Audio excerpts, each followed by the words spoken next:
வணக்கம். இந்த பதிவில் காமேஸ்வரி எச்சினி பற்றி பார்க்க போகிறோம். இது பண வரவு, ஜன விஷயம், தொழில் விஷயம், காதலன் காதலி விஷயம், கணவன் மனைவி விஷயம், சகல விஷயம். இந்த காமேஸ்வரி எச்சினை சித்தி செய்து கொண்டால் சகலமும் நம் கைவசப்படும். இந்த இது மாந்திரிவாதிகள் அதிகம் இதை சித்தி பண்ணி வச்சுருப்பாங்க. நார்மலாக ஆளுங்க இதை எடுக்கக்கூடாது. எடுத்த பின்வரைகள் என்ன என்பதை தக்க குருமார்கள் கேட்டு இதை எடுக்கலாம். இதை பற்றி சொல்லிக்கிட்டே போகலாம். ஏன்னா அவ்வளோ இருக்குது. இது மாந்திரீகவாதிகள் எடுத்தால் நல்லாயிருக்கும். நீங்களும் பண்ணணும்னா 40 வயசுக்கு மேலே இருக்கிற ஆளுங்க பண்ணுங்க. இதுக்கு பூஜை முறை பார்க்கலாம். இதற்கு பூஜை முறை எப்படின்னா, இதற்கு சைவமும் இருக்குது, அசைவமும் இருக்குது. நீங்கள் சைவ முறையிலே பண்ணுங்கள், அதுதான் நல்லது. வெள்ளிக்கிழமை அல்லது அமாவாசை அல்லது பௌர்ணமி பார்த்து நாளை தேர்ந்தெடுங்க.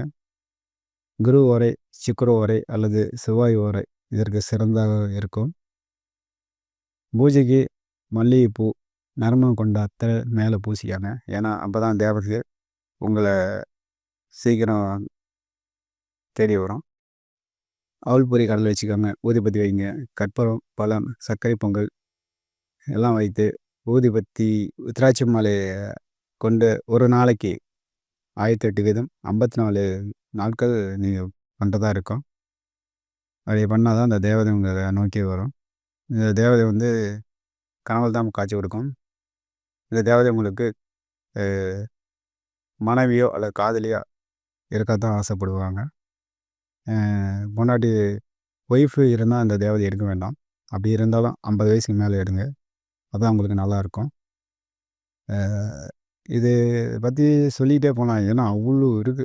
ஏன்னா தொழில் விஷயம், ஜன விஷயம் எல்லாமே நல்லா இதை வச்சு பண்ணால் நல்லாயிருக்கும். அவ்வளோதான். பார்த்து நல்ல ஒரு குருமார்களை கேட்டு பண்ணுங்கள். மந்திரத்தை நான் கடைசியாக தந்துடுறோம். இது பிடிச்சிருந்தா லைக் பண்ணுங்கள், ஷேர் பண்ணுங்கள், கமெண்ட் பண்ணுங்கள். தேங்க்யூ.